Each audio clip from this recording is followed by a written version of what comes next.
Hi, I'm Mary Callie. This is Martha Callie. I'm Martha's mom. Martha, you are 20 years old. You finished in 2007 at high school, and you're in the process of bringing up your own business and needing a hug. It's a pleasure to share with you today some information about families. Thank you. Thank you for being with us today. I'm here to talk about families and family members. We are interested really in how things go, especially from my daughter Martha's perspective. Martha is 20. She's fast becoming an adult, and that still means that we have a ways to go yet. There are things we need as a family in order to best provide for her support, and there are things where she needs to be our leader. She needs to help us to move forward. And so we'll also be talking about self-advocacy today. First, needs of families. I rarely do a presentation anymore alone. Martha tends to always be with me. She provides an idea of the directions we go in with the presentation, and she does it a couple of ways. One is she uses a mouse, a computer mouse that's been adapted. So she's going to be who's forwarding my PowerPoint as we talk through this today. We just plug the AbleNet switch, it's an AbleNet Jelly Bean, into the adapted mouse, and it's a nice, neat, easy modification where she participates fully. The other thing she'll be doing is she's going to be using an AbleNet step-by-step to say some of the things that she's picked out as pivotal to the conversation today. At times, Martha has been known to move the presentation forward when she thinks I'm dawdling or just not focusing on what she knows we need to focus on. So that'll be Martha's very important participation today. You had a reading supplied for you, taking a look at the needs of families and how people perceive these. And I can tell you right off the bat that, Martha, when your medical problems became significantly more challenging for us, we had somebody ask us a question at that point. And their question was, what is your number one need? So they were asking me this at about her first birthday, so important for our early childhood person over here. That question can come to families very, very early.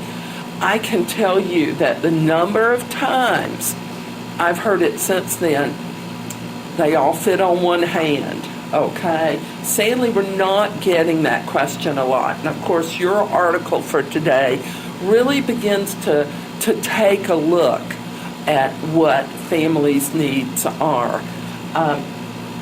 Our answer at that point was we needed daycare, and that was not an easy thing. And they did use it to shape what social worker began to work with us. And it was somebody who'd had a whole lot of experience working with families where both parents worked. Okay, we both had medical insurance with Martha on it. We wanted to keep two policies going. So the fact that they asked that question, at that point I had no idea they were supposed to ask me that question, but it made such a huge difference even today in the direction that Martha's life has gone in. So a real important question. We're not going to school meetings at this point for Martha, just barely out of that area. However, we really truly have that meeting experience as part of what we take to our voc rehab meetings. We have it as part of what we take to any kind of community meeting, whether I'm meeting with a home health agency, whether I'm meeting with a physician. We need to remember that these school meetings have a huge effect on families. Anybody want to attend an ARC meeting? Or can you picture where a parent might have a certain perspective? I think it was easier for schools to imagine some students participating in their IEPs. Martha, you really found she would go to a meeting, and we really had to work to get her involved in her ARC meeting. And fortunately, that's something that we're seeing moving forward right now. But when you look at the ARC meeting, you're trying to get services in place that are just basically necessary, okay? What's essential for someone's success, for meeting their goals. You stated that so beautifully, because that really is what it's about. When I look at your school experience, Martha, we're able to know that we were looking for certain kinds of things. Martha was needing supports for her educational adaptations, and that was going to be accomplished through an ARC meeting. So often what we were trying to do was figuring out how to produce this at no cost, because everything's expensive, and the truth is you have to find some way to tap into resources. We were looking, and while there were teachers' aides working with Martha a good deal of the time, we found they needed support, they needed expertise, and that was something important that we worked on. I looked, and collaboration was a real important thing. Martha, this picture is probably the oldest one in this PowerPoint, because it goes back to about 3rd grade. And while Martha, we always chose an inclusive school opportunity, this is probably the best picture we have showing how she fit in her classroom environment.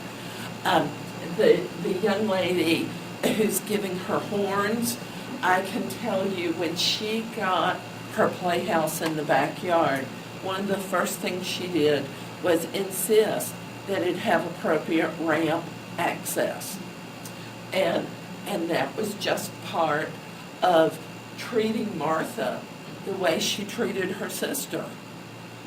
Her sister got many sets of horns, and so did Martha, much to the horror of Kendra's mother. But that was an important piece. But now, of course, your school interaction is very different. I was a member of the class of 2007. Most of our education was inclusive in nature. Very much so. So moving past school and taking a look at where life is today, it's still pretty inclusive, but we move on to additional needs. One need that we have as a family is the ability to coordinate some of the medical pieces, and stuff somehow seems to encompass this, because we're looking for resources. I admitted to you right up front that we were real excited to have 2 insurance policies before we moved here from the state of Michigan, okay? And that was important to us. And so one thing we've needed was to get additional resources in place when we moved from a town with a major research hospital in its city limits to Berea, Kentucky, where we were driving to get so many services. I remember, Martha, one week you were probably 4 or 5. We hadn't been here too long. And the number of appointments for that week on my calendar were 10. Okay, that's a lot of places to get to, a lot of balls up in the air to juggle. So coordinating these things becomes really important. Sometimes it's direct care, sometimes it's case management, taking a look at where we are on case management right now.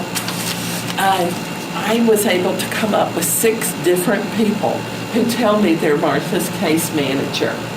And that's kind of real interesting to me, because what it means for me as a parent is that Pat, my husband Pat, and Martha and I are the 3 people who truly see all the pieces put together. When you have 6 case managers, it's hard to pull all those pieces together and get them overlapping and working together. But that becomes real significant. Now that you're 20, Martha,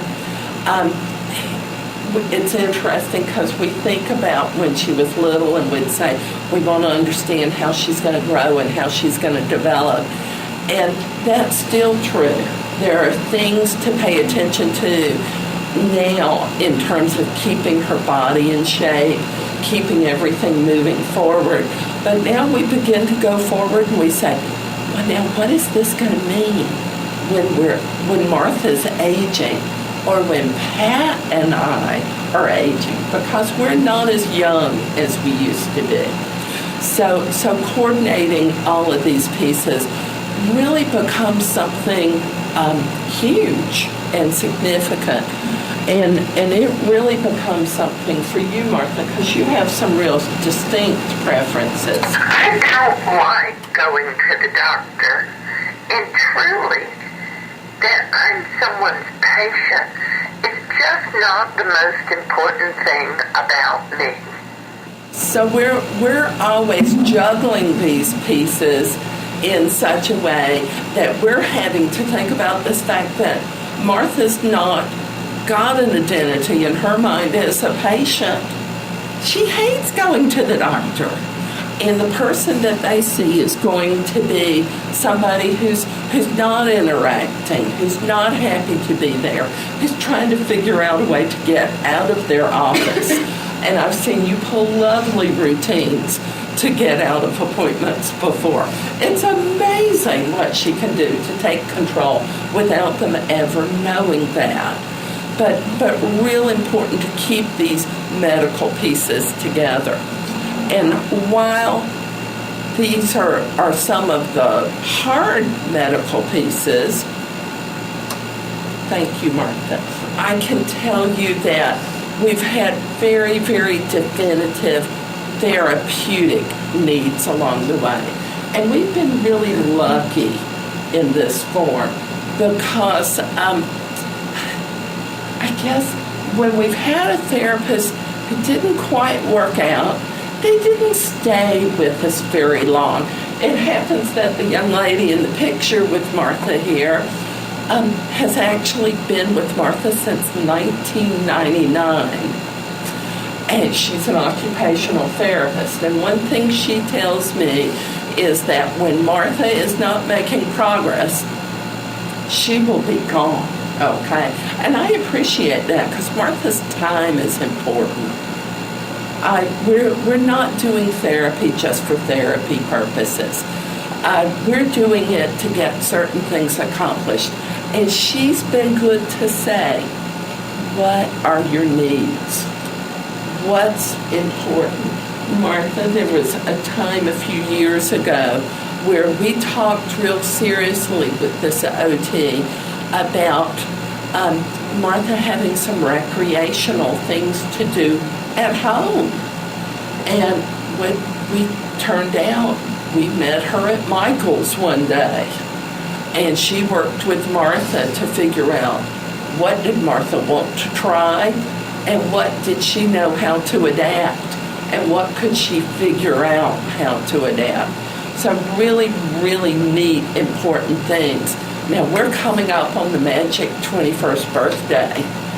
It's going to continue to be even more challenging to keep these therapies in place. that seem so essential in life. We're working right now to try to figure out how medical insurance is going to continue to be a part of this.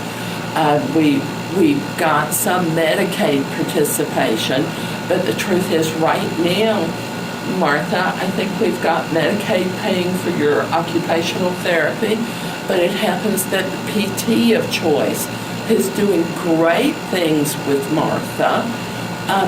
We do that through Blue Cross Blue Shield. Communication therapies, and there's plenty of that to work on for years to come. We happen to do through your communications clinic here at UK, so we drive to Lexington for that. But the question becomes, how are we going to keep these services in place? Just because we found them once doesn't mean we get to keep them long term. It's kind of one of the awkward parts about transition. One of the most important things has been making therapy real. Martha right now is taking a class at EKU in shiatsu massage. And that's been a great thing for Martha, but we're finding some unexpected benefits. So the OT has been to the class with her a couple of times. And Martha, you've taken a look at your Tai Chi routine. And this past week, what occurred was the Tai Chi routine went to the physical therapist, and Martha suspended in the cage with the assistance of some bungee cords and what kind of looks like a climbing belt, was able to go through the weight shifts in the Tai Chi routine. And that was just real exciting. You know, we had memorized the words of the instructor, and she clearly connected it to what had been going on in class. So really neat to see the pieces come together. So when the therapy is real like that, it becomes so much more meaningful. While therapies have to be real, they really, truly need to come along and be able to be even better than therapy. Martha is an equestrian. I'm an equestrian. I began riding at Central Kentucky's Riding for Hope when I was just turning 6. And at age 20, you're kind of looking at her as practically having tenure now. I can tell you that Martha at one point rode laying down on the horse. I can tell you at one point she rode with a back rider. I can tell you at another point she rode with a big leather belt around her waist with handles on it, so that the person on each side could hold on to the belt and help her stay firmly seated.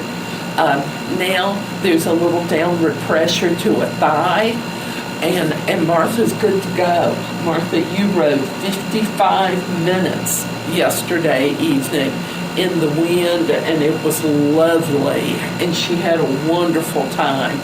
And the effect of this kind of opportunity we see for right at 24 to 48 hours afterwards.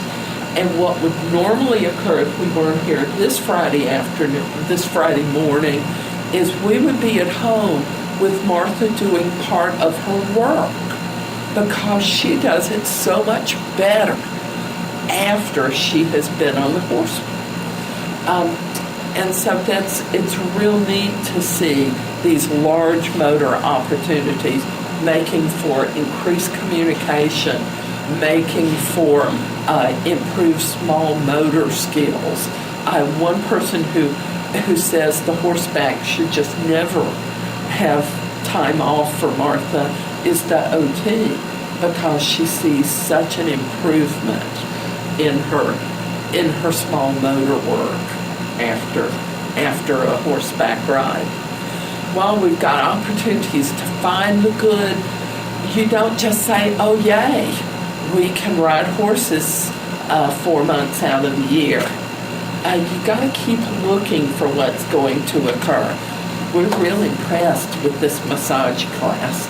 We think we found maybe one more thing, and we're getting ready to start another experiment. Can I tell them about the dance performance, Martha? The dance theater at Eastern is getting ready to include one dance in their November performances that includes people with disabilities.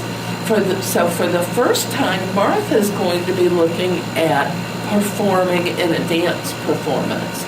And we're really excited about this. We've discovered the 6 dance majors who are involved. They're really nice folks, and they're all her age, okay? And so she's discovered she likes the music they're going to be dancing to. So we're looking at this as a building opportunity, just kind of exploration. And you know that exploration doesn't really end when you're 12. It doesn't really end when you're 18. Hopefully we're all learning new things to do in our lives. And that's something that Pat and I hope Martha's going to be able to continue doing for a real long time. We know that in the case of Martha and horseback, it's given us a chance to see that Martha really likes animals. Early on, we decided, well, there was just no way our subdivision needed a horse in it. However, we began to realize that the bigger dogs around the neighborhood were of real interest to her. The closer they were to the size of a horse, the better. And so now Martha has a dog, and Martha has a cat. And when actually we talked a little bit about the therapy, Christy, the occupational therapist, helped us understand that Martha really likes to bake. She likes being in the kitchen. When we found these things that are good in Martha's life, because this has been kind of going on gradually with this experimentation, we have the ability for Martha here to pull this all together as an adult. And so Martha is currently starting her own dog biscuit baking business. Martha is a dog biscuit chef at this point.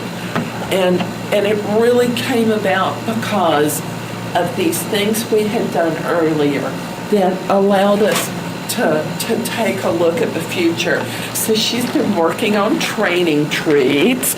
Martha, I would come and pick you up at school, and you were maybe early in the 11th grade. And this mom, who was also picking up her kids, said, what does Martha do in her free time? And we really came up with explaining what you do. She loves animals, and she likes to cook.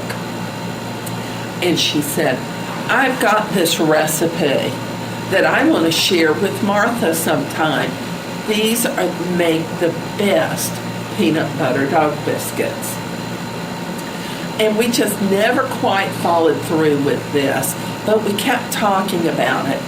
And then, about 10 months later, she said to me, I've opened my own store in Old Town Berea. And I make fudge and I make candy, and I'm really sure I could sell my peanut butter dog bones there. But I don't have time to make them. Then she said, if Martha can master this recipe, I can sell them in my store. So that kind of natural support that just comes from talking to the people who you're around, people you see at church, people you see in the line of cars outside a school building, Real important, and it was a real important thing. This isn't the kind of thing that you can come up with talking in a medical office, okay? So a real important resource to come up with. When we look at this, I really see Martha working somewhere between 15 and 20 hours a week. And I see it in a combination of ways. She likes to cook. We were really worried about the packaging. And what we did, we went to Christy Stamper, that occupational therapist, and said, we need, for some of Martha's therapy sessions, to center on her moving dog bones and putting them into the bags that you see going around right now. Because that seemed really hard. And what we've really found is Martha almost likes the packaging as much as she likes the baking. Really, I think she sees it as a completion. You know how good it is to get something completed. You know, all of a sudden her treats look really pretty packaged up like this. So it's been a really nice, rewarding thing. She's going out places and looking for places to sell her dog biscuits. I mentioned Best Friends Obedience. Michael's lady friend store sells Martha's dog biscuits for her. And this is a really good thing. We're able to go out into the community. So her work truly, it's at home, it's out buying the ingredients, it's out selling the dog biscuits, it's out looking at how animals respond to her product. So it's a real variety of things. One thing we have planned for October is attending the Canine Olympics in Woodford County. That just sounds like so much fun. So work is also fun. And that's just a real neat thing for us. While this is a good description of the immediate future, the whole idea of the future is a different question every time we kind of take a look at it. Martha changes, Martha gets older, we get older. We started out talking with you about medical supports. Well, you know, sometimes physicians change. And again, that's a big transition. Other times you look and you're simply aging out of the pediatrician's office. So I think we talk about transition school to work, and we talk about it preschool to school. We don't always recognize all of the transitions in life. And that becomes real important. There are these medical transitions. There are transitions at church. What happens when somebody ages out of being part of the school crowd and most of the young people at church are away at college? And there's not, you're either on campus at Berea College or you've gone away to school.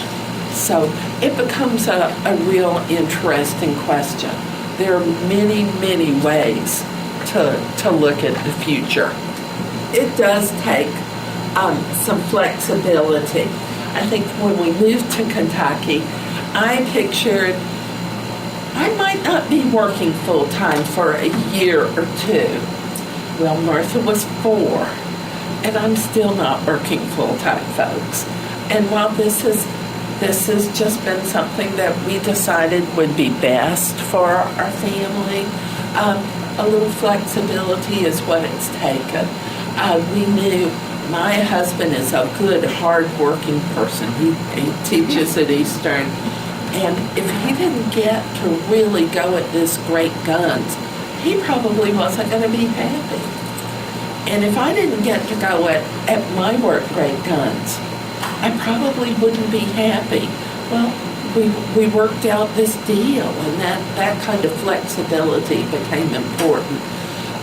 When you think of flexibility, You need flexibility in order to address not just a young child, but to address the future. Think about the benefits that Martha's going to receive. We made a decision in a meeting with the prehab a couple of months ago. We have this small pot of respite money that comes to us, and we've agreed to move that respite money out of respite. And that scares me a little bit as mom. But what we're moving it towards, and we just got the paperwork this week, finally cementing the deal, we're moving it towards having somebody who can work with Martha on packaging other than me and other than Christy, so that you can expand your work effort a little bit more. That's just part of helping Martha grow up.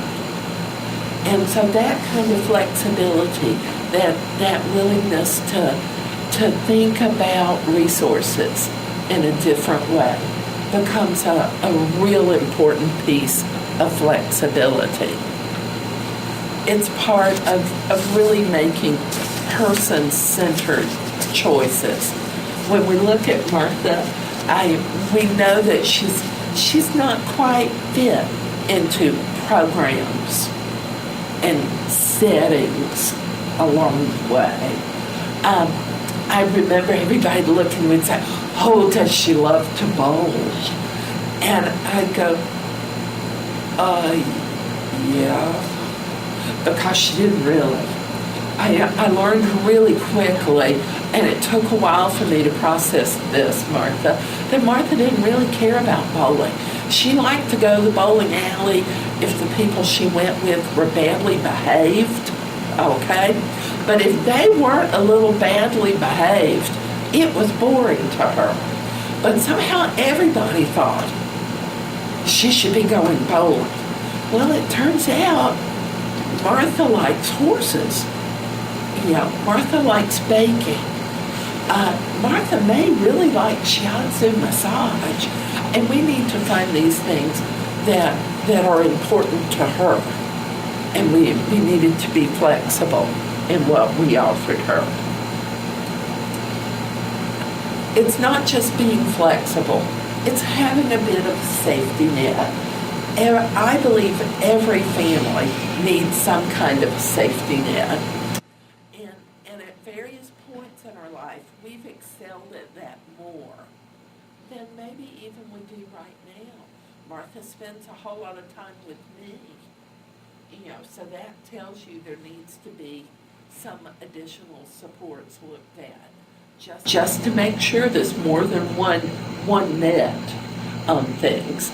I can tell you that I didn't feel too bad about it. I found myself talking to a family recently where the child in the family is in her 40s. And I still don't know what services were in place to support this family. It was just not evident. We talked through a few things, and I did figure out that she needed an accessible bath in their home really badly. Because you can picture, if the child is in her early 40s, this mother is not 45, okay? This dad is not 45. So real important to take a look at the safety nets that are out there. It's something that we talk about with the people in our lives who provide expertise plus supports on a personal level. It's probably not something that we go into a meeting and discuss with people that we have a more formal relationship with. So safety nets are a real interesting thing. And I know that's probably not your favorite topic. One thing that we've been alluding to throughout the whole discussion, thanks Martha, is taking a look at transitions. And that needs to start young. And I'm thinking it just never ends. I really believe that's the right approach to looking at transitions. The picture at the top for graduation was initiated by one of these young men. And you need to know that these young men really started out not knowing Martha really well.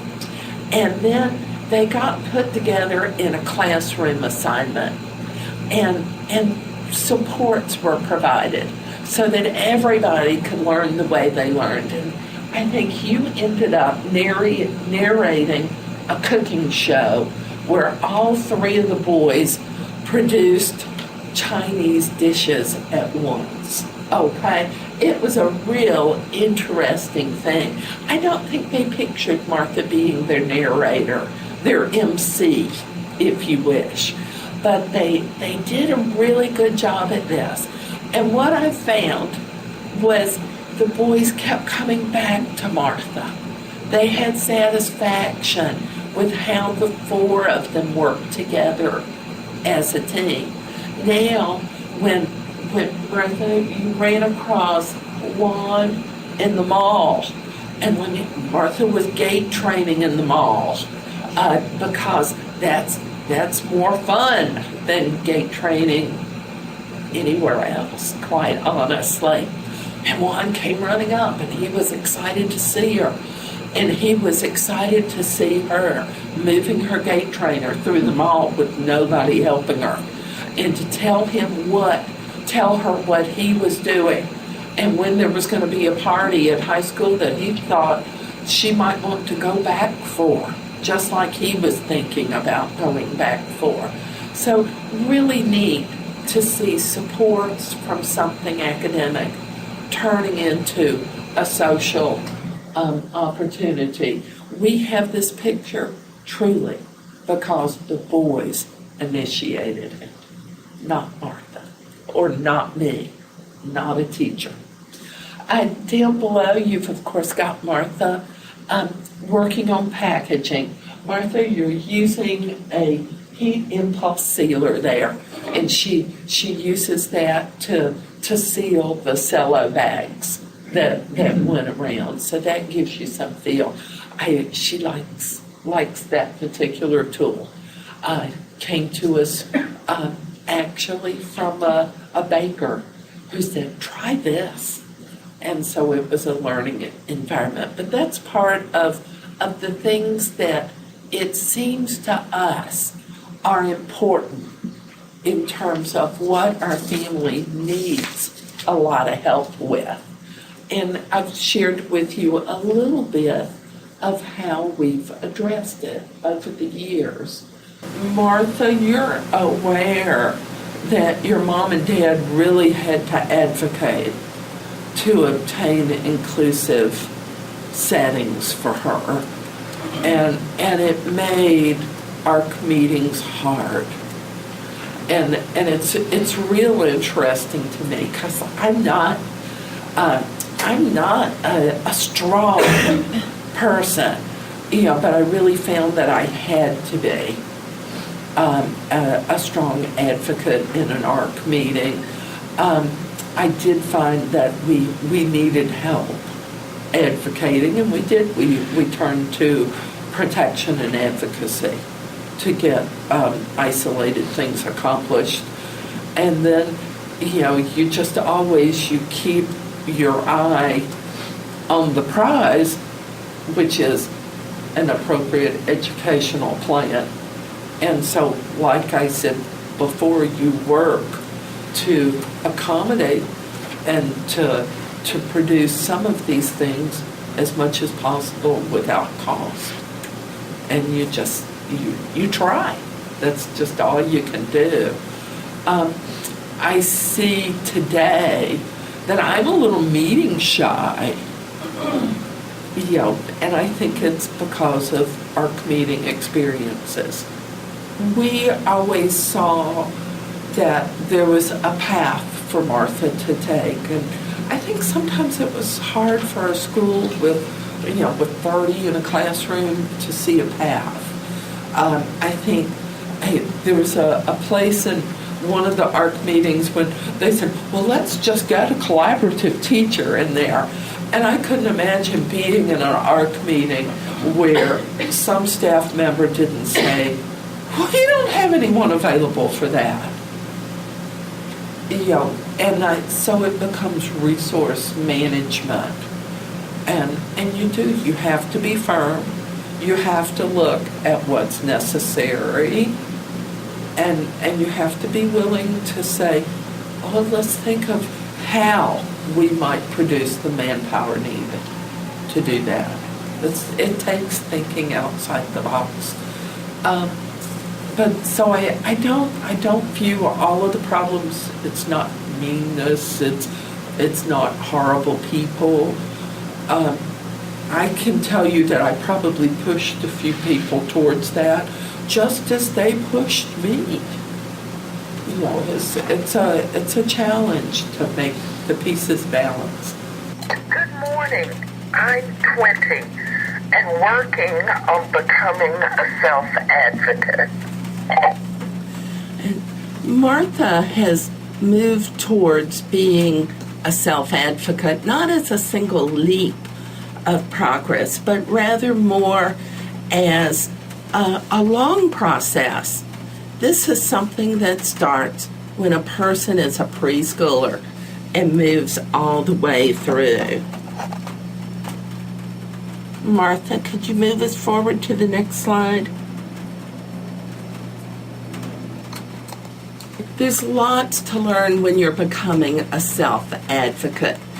And we never really thought of it as advocacy training for Martha because it was just part of parenting. The preparation included things where we were asking her to make choices. We were asking her what her opinion was. We were asking her what she wanted and even what she needed to work on.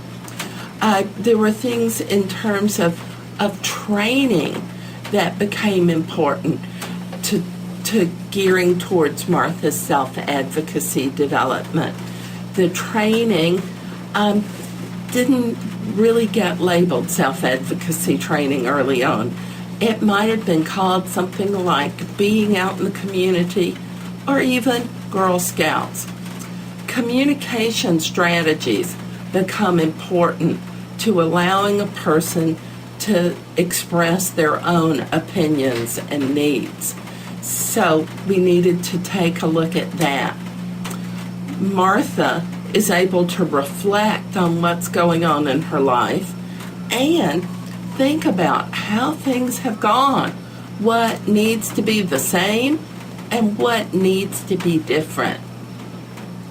A part of self-advocacy, especially in an election year like this, gives us a chance to talk about voting. And above all, a self-advocate has a plan. Being a part of a regular classroom allowed Martha's self-advocacy journey to get going in earnest. Preschool was a good place to get going, and it was important to have the give and take of working with other children.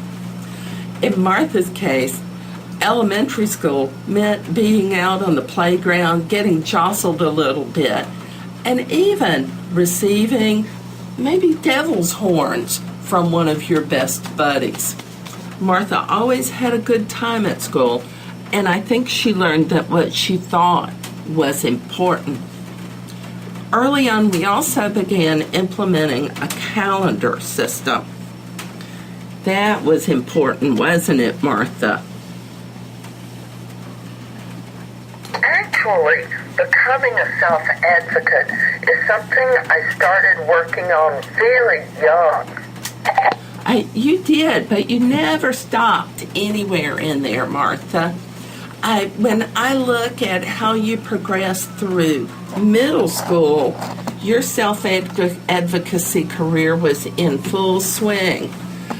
You practiced choice making. You might be needing to go to the mailbox to bring in the mail. Would you go in your wheelchair or would you go in a gate trainer? Would you bring in the mail, or would you bring in the trash can first? All kinds of things were important for you to decide. When you look at Martha having an effect on her own schedule, because we'd worked with a calendar system for Martha early on, it meant that by middle school, when Martha threw a sleepover, Martha was able to have input on what things went into the calendar box. And the girls knew to look in the calendar box because that was how Martha's time was always scheduled. Today, as the new business entrepreneur making dog biscuits, she decides how to work on things. If there's a really big order, will she decide to make Parmesan biscuits first or peanut butter biscuits first? When she makes them, will she use a multi-cutter or will she use a more traditional dog biscuit cutter? How to work on something becomes important because work is part of adult life. Today, Martha offers opinions quite regularly. It may include being the length of her hair. Martha's long hair phase was real important to her, even though I didn't really appreciate it.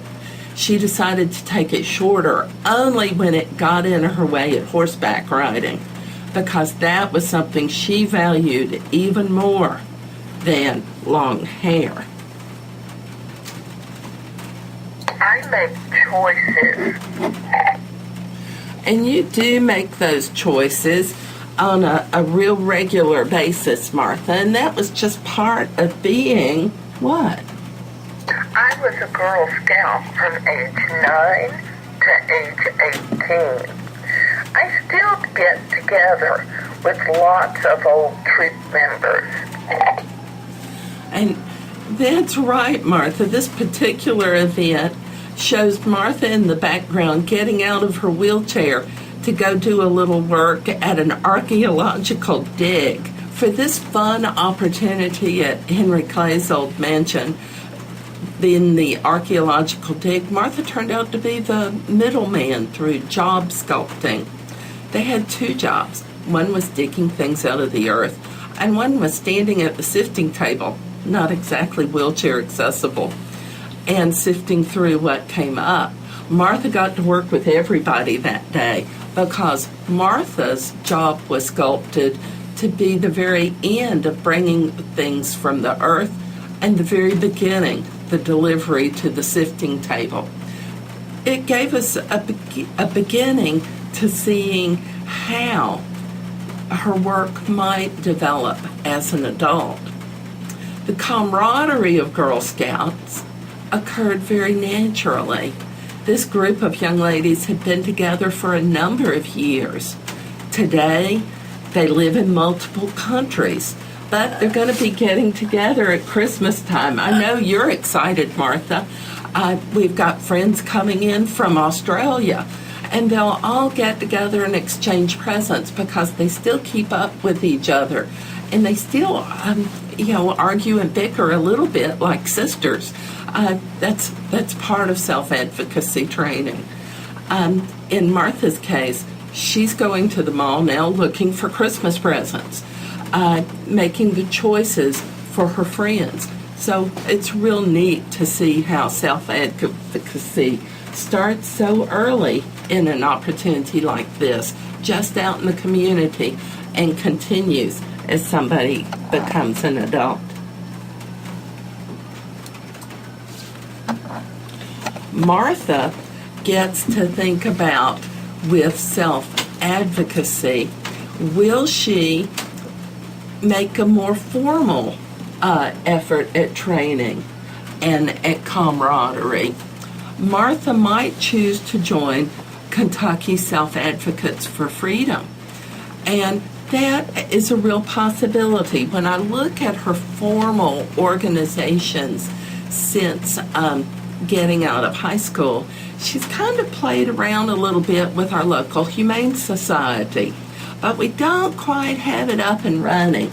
But maybe looking at something like Kentucky Self-Advocates for Freedom will give her an additional start at being part of an organization where she can make a difference and better hone those skills that'll allow her to return to the Humane Society from there. Thank you, Martha.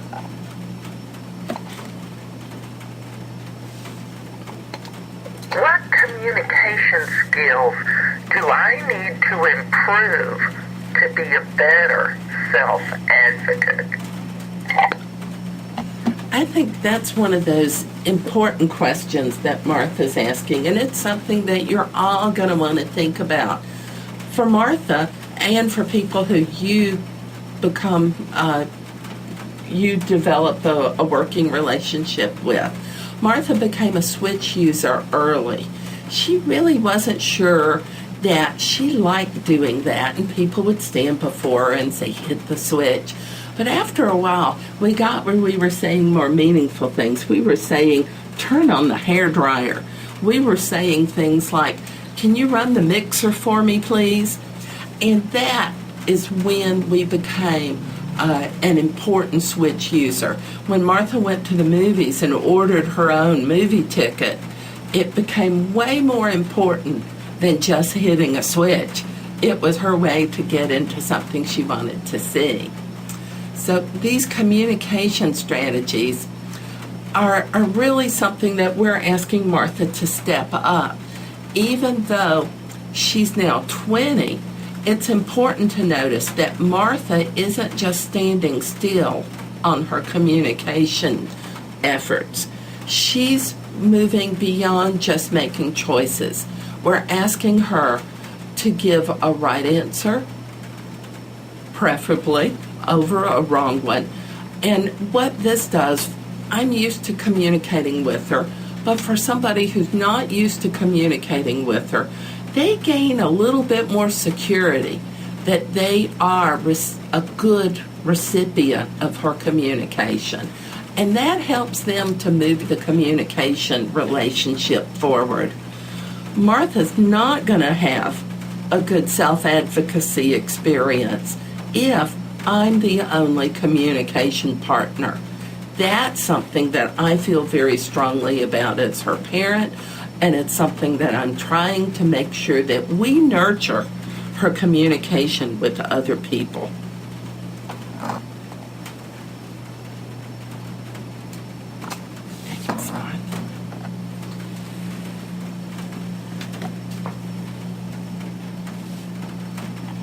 This picture is me logging my dog biscuit sales in a bar graph. And so Martha was indeed figuring out how many dog biscuits she had sold, peanut butter or Parmesan, and was just using IntelliTools and the IntelliKeyboard to indicate which biscuit she was logging. Early on in her life, she was asked whether her work was good in a particular effort or whether something needed more work. Today, we do that same kind of discussion in something like physical therapy. Martha is a good partner, and we appreciate that she accepts responsibility and knows that really nothing gets done without her. Moving forward, Martha is now more prepared to reflect on the success of her business. We're asking her to think about, did the sale at the obedience school go well? Take a look at how much money was earned. Was it more than last month's or less than last month's? What can we do to improve Christmas sales? All kinds of things come into reflection and evaluation for her. In this same vein, it's probably important to note that Martha, as a young child, did work with Girl Scouts, and they always made reflection and evaluation part of big projects and even some little projects. So we have had this going on for a long time now.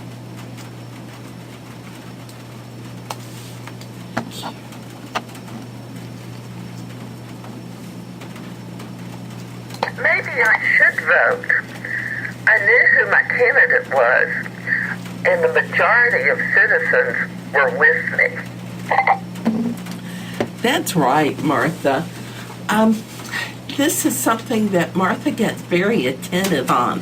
When she's working on Facebook, she chooses to make political statements sometimes. It makes sense to me that Martha needs to be voting. And this is something where her dad and I need to help her to move forward. And I think we'll see it occurring before the next election. People with guardians can now vote if the right paperwork is done. And it's real important that we all begin to change how we think about people with guardians voting.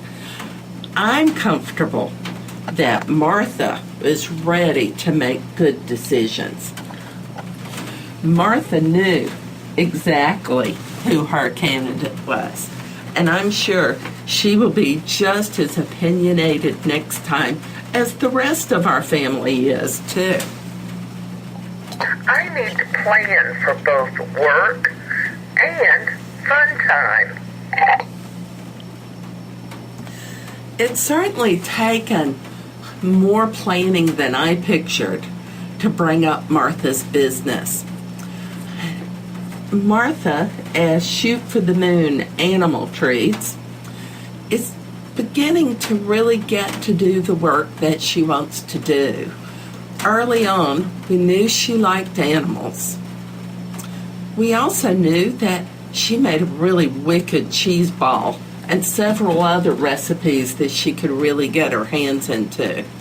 When we began to see that she could put them together as a dog biscuit business, we knew some of the things that we needed to know to move forward. So we began doing a business plan and moving forward that way. At the same time, you know, all work and no play makes Jill a dull girl. We wouldn't want to do that. We also have to think about recreation. Martha needs to be part of the community, whether it's business or recreation.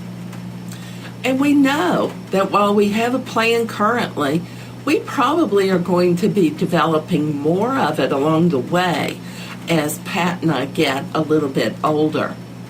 There may be more decisions coming down the pike.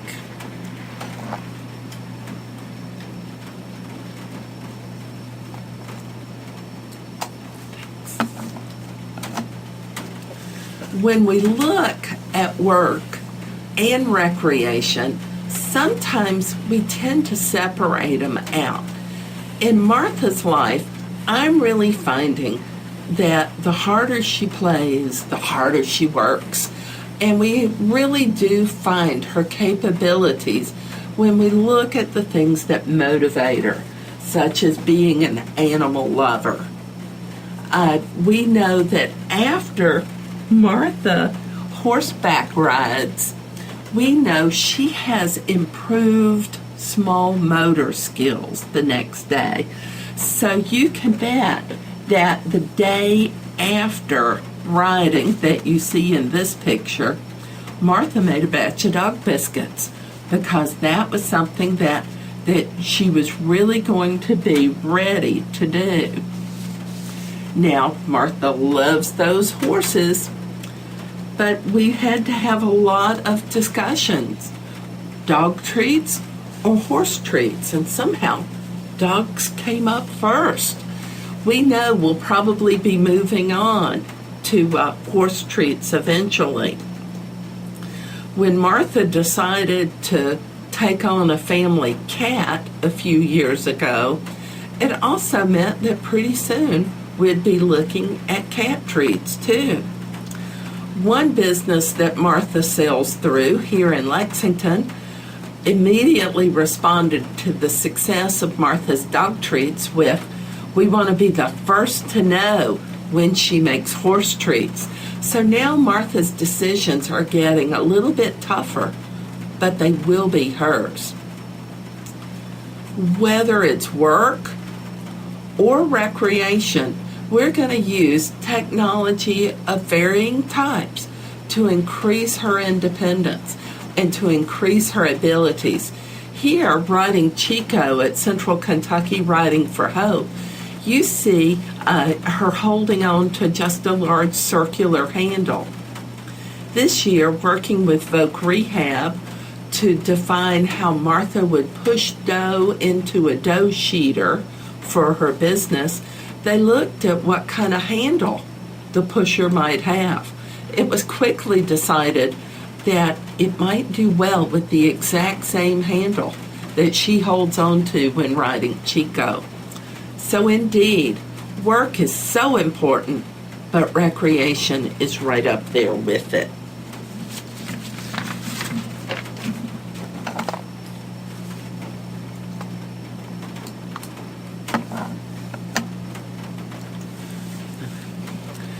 You see here the little logo right now for Shoot for the Moon Animal Treats. Martha has made all kinds of decisions that took us towards Shoot for the Moon. One was when she was doing her senior project in high school, she determined that while her first recipe was a peanut butter one, the second one that she developed through that project was going to be a cheese treat. And it was at that point that the name for her company began to surface. We have Voc Rehab involvement, and we're looking forward to that progressing and developing. We've been creating a business plan. That's become a more serious topic as we look at a longer and longer view, just a bigger plan for what Martha's going to want to be doing. As part of a business plan, we see that Martha, just like all the other workers around, needs to meet milestones in order to succeed. So that becomes real important. Milestones are really such a part of being your own advocate. You have to know where you're going and where you're going to land. So important to see all of these pieces fit together. Increasing my self-advocacy skills is going to be a lifelong process. Before I forget, Martha wanted to leave you with a little bit of paperwork herself. Available to you in your materials is contact information for Shoot for the Moon Animal Treats and Martha's order form. Let us know if we can be of assistance. Thank you so much for joining us today. We appreciate your attention. There's going to be a little quiz for you. Hope it goes well. Thank you.